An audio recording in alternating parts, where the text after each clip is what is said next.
जो data communication की main दो पिलर्स हैं जिसपे पूरा का पूरा इंटर कनेक्टिविटी पॉसिबल है, उसमें एक है आपका प्रोटोकॉल और दूसरा है स्टैंडर्ड।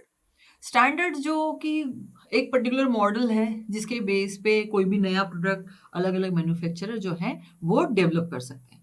अब बात करें कि ये स्टैंडर्ड्स आखिर डेवलप कौन करता है, बनाता कौन है, तो ये जो स्टैंडर्ड्स हैं ये बेसिकली तीन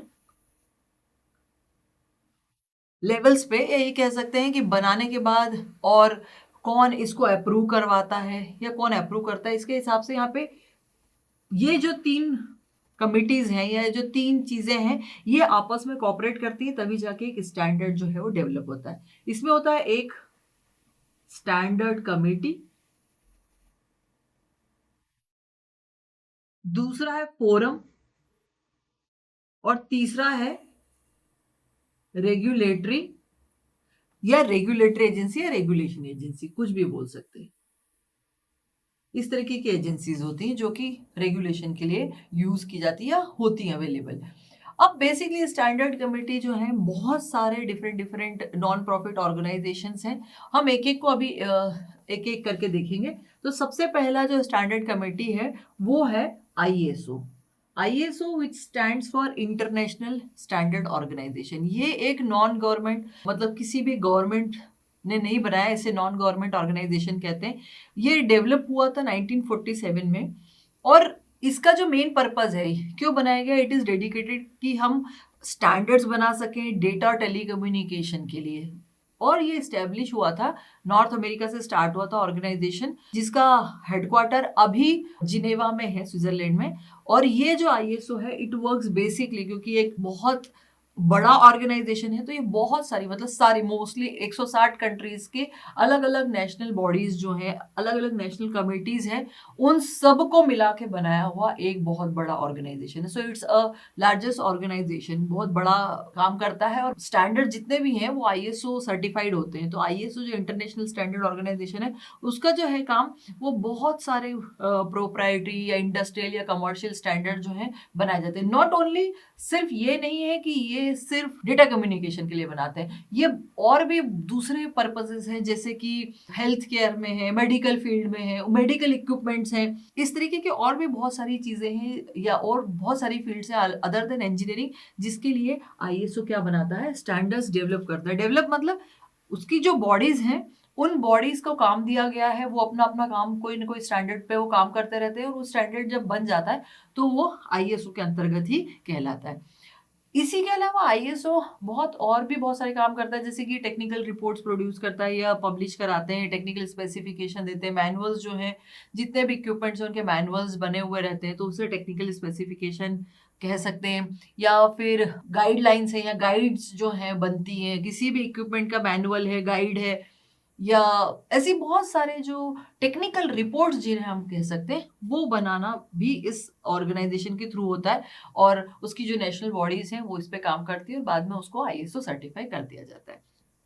तो ये इस तरीके के कामों का फायदा क्या मिलता है कि बहुत सारे जो अलग अलग देश हैं वो आपस में कम्युनिकेट, सिर्फ कम्युनिकेट नहीं, सिर्फ कम्युनिकेशन के अलावा अगर ट्रेड करना चाहते हैं तो भी आईएसओ जो है बहुत बड़ा रोल प्ले करता है, क्योंकि वो एक कॉमन स्टैंडर्ड बना के प्रोड्यूस करता है अलग अलग कंट्रीज के लिए, जिसके बेस पे आप वर्ल्ड ट्रेड भी कर सकते हो। मतलब एक कंट्री में बना हुआ प्रोडक्ट दूसरी कंट्री में बेचना, कोई और आउटसोर्स कर सकता है, आउटसोर्स कर सकता है मतलब वहां से हम यहाँ पे ले लें काम और काम करके उन्हें दे दें, ये सारी चीजें जो है बना के दे दें प्रोडक्ट, तो उसके लिए आईएसओ का सर्टिफिकेशन होना बहुत जरूरी है।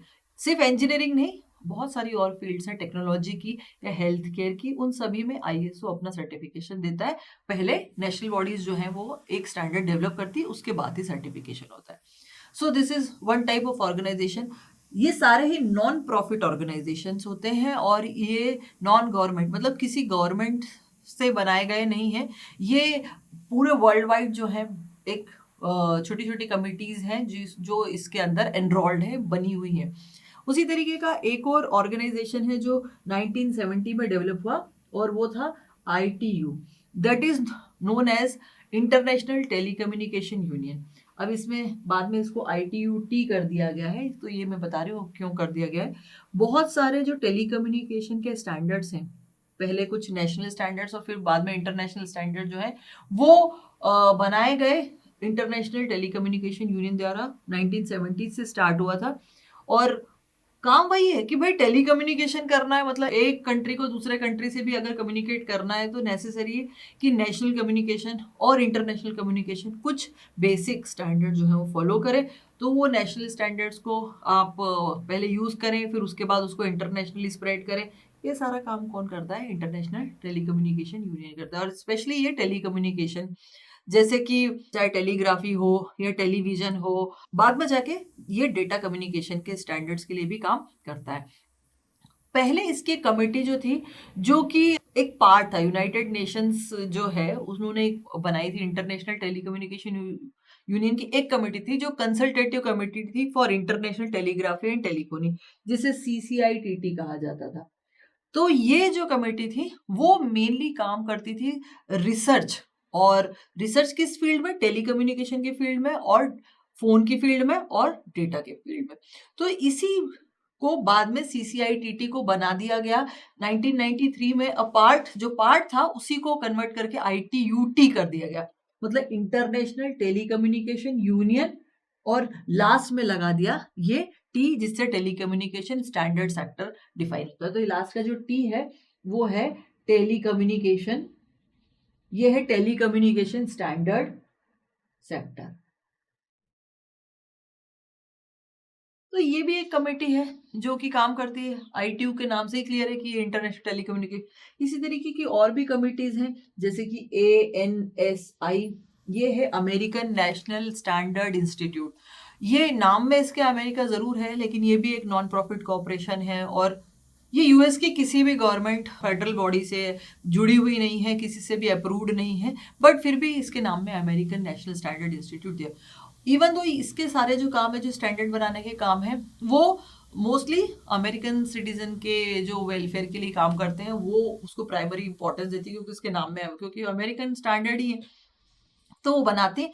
लेकिन इसके भी कई सारे स्टैंडर्ड जो हैं वो बाद में यूज किए जाते हैं, इसलिए ये भी एक तरीके की कमेटी है जो कि स्टैंडर्ड डेवलपमेंट का काम करती है। Now next is IEEE। IEEE institute of electrical and electronics engineers. ये एक सबसे बड़ा प्रोफेशनल इंजीनियरिंग सोसाइटी, ये मतलब वर्ल्ड का सबसे बड़ा प्रोफेशनल इंजीनियरिंग सोसाइटी। अब इसका काम जो है वो थोड़ा सा इन स्टैंडर्ड डेवलपमेंट के अलावा कोई भी नई टेक्नोलॉजी आती है तो उसकी थ्योरी, फिर क्या वो वाकई काम करेगी उसका एनालिसिस, या फिर कोई प्रोडक्ट आता है तो क्या प्रोडक्ट की क्वालिटी सही है। वो कौन सी फील्ड में? पहले इलेक्ट्रिकल और इलेक्ट्रॉनिक्स इंजीनियरिंग की फील्ड में ही था कि पहले कोई एक थियरी, अगर कोई एक आइडिया भी जनरेट हो रहा है तो वो IEEE में क्या किया जाएगा? IEEE उस पर एनालिसिस करेगा। उसका तरीका ये होता है कि आपको पेपर लिख के अपना आइडिया वहाँ भेजना रहता है। उस आइडिया को IEEE की जो कमेटी रहती है वो रिव्यू करती है और देखती है कि क्या वाकई ये कुछ काम करने लायक है। तो देखा जाता है कि वाकई वो प्रोडक्ट जो है बन सकता है कि नहीं, या टेक्नोलॉजी काम कर सकती है कि नहीं, या ये कोई प्रोडक्ट बना हुआ इसकी क्वालिटी क्या है, क्या ये काम करने लायक है। तो ये सारे जो चीजें हैं ये वो देखती है, अंडरस्टैंड करती है। मोस्टली ये थियरी, क्रिएटिविटी और प्रोडक्ट क्वालिटी पे काम करती है। अब काम करने का तरीका तो जैसे मैं बता ही चुकी हूँ कि पहले पेपर लिखा जाएगा। पेपर मतलब एक साइंटिफिक पेपर होता है, उस साइंटिफिक पेपर को इसमें दिया जाता है, लिखा जाता है और उस पर फिर एनालिसिस होता है। तो वो भी एक तरीके की कमेटी है जिससे बहुत सारे स्टैंडर्ड्स बन के आए हैं।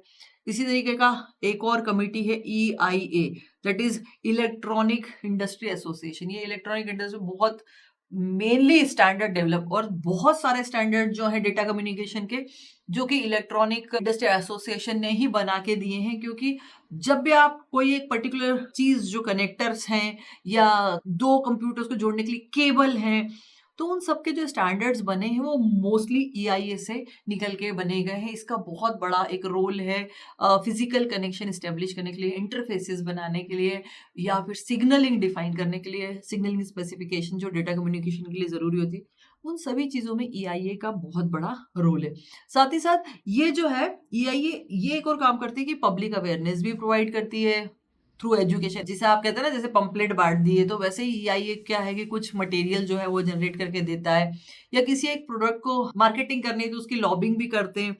तो ये सारे काम जो है ये सारी स्टैंडर्ड कमिटीज करती हैं। तो मेनली जो स्टैंडर्ड्स बनाए जाते हैं वो इन कमिटीज के थ्रू डेवलप किए जाते हैं। इनका काम है डेवलपमेंट करना, उसको अंडरस्टैंड करना, उसको आगे बढ़ाना। उसके बाद आता है नेक्स्ट जो है वो फोरम है। अब इस फोरम का क्या काम है? बेसिकली जो ये स्टैंडर्ड कमेटी, देखिए बहुत सारी स्टैंडर्ड कमिटीज हैं जो दिख रही हैं यहाँ पर। उन स्टैंडर्ड कमिटीज को कोई स्टैंडर्ड जो है वो स्टेब्लिश करने में या उसे अप्रूव करने में बहुत टाइम लगता है, क्योंकि उसमें बहुत काम करना पड़ता है, उसका एनालिसिस करना पड़ता है। बेसिकली पहले रिसर्च होता है, उसका एनालिसिस, क्या वाकई वो काम करने लायक है, वो काम करने में काफी टाइम लगता है।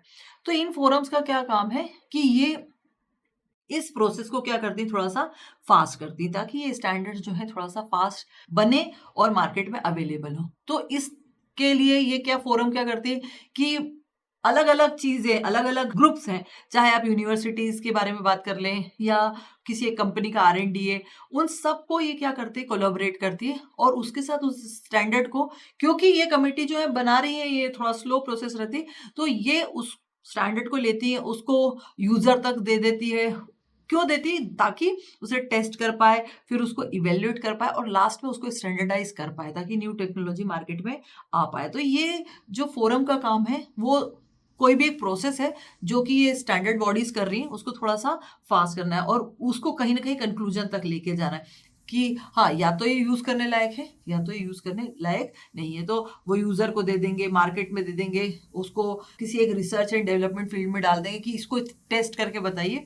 उसका टेस्ट करके एनालिसिस करके उसका रिजल्ट लाना उनके लिए बहुत जरूरी है। तो ये काम है आपके फोरम का। तो फोरम, ये दो जो है ये आपस में कॉपरेट करती हैं, क्योंकि इनके कॉपरेशन के बिना कोई स्टैंडर्ड बनेगा नहीं। ये फोरम जो है ये टेस्ट इवेल्युएशन के लिए बहुत जरूरी है और स्टैंडर्ड कमेटी तो स्टैंडर्ड बना ही रही है। लास्टली, क्या वो स्टैंडर्ड जो है काम करने लायक है या इसे मार्केट में देना है या नहीं, तो उसके लिए आपके पास रेगुलेशन या रेगुलेटरी एजेंसीज होती हैं। ये रेगुलेटरी एजेंसी जैसे कि एक है regulatory agency FCC, that is the federal committee commission. इसका नाम सुना भी होगा हमने।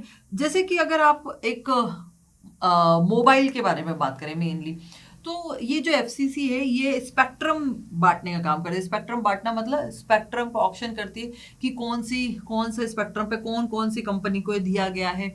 स्मॉल स्मॉल बैंड्स रहते हैं फ्रीक्वेंसी के, उन्हें कहा जाता है कि वो स्पेक्ट्रम जो है वो बढ़ता है। तो ये जो रेगुलेटरी एजेंसीज हैं इनका काम बहुत ज़्यादा इंपॉर्टेंट होता है। ये क्योंकि डेटा कम्युनिकेशन कहीं ना कहीं सब तरीके के कम्युनिकेशन का आपस में मिलना हो जाता है। जहां पर पहले टेलीफोन कम्युनिकेशन होता था वहीं पर डेटा होने लग गया, वहीं केबल कम्युनिकेशन भी होता है, वहीं पर रेडियो भी है, वहीं पर टेलीविजन भी, तो सब आपस में बहुत जुड़े हुए हैं। तो रेगुलेटरी एजेंसी सबको कंबाइन करती है, कंप्लीट टेलीकम्युनिकेशन को ये गवर्न करती है और उसको गवर्न करने के बाद जो भी पर्टिकुलर स्टैंडर्ड्स हैं जो कि कम्युनिकेशन के लिए रिक्वायर्ड है या इसेंशियल है, उन्हें रेगुलेट करके अवेलेबल कराती। सो ये हो गए आपके स्टैंडर्ड कमिटीज या स्टैंडर्ड बनाने वाले ऑर्गेनाइजेशन।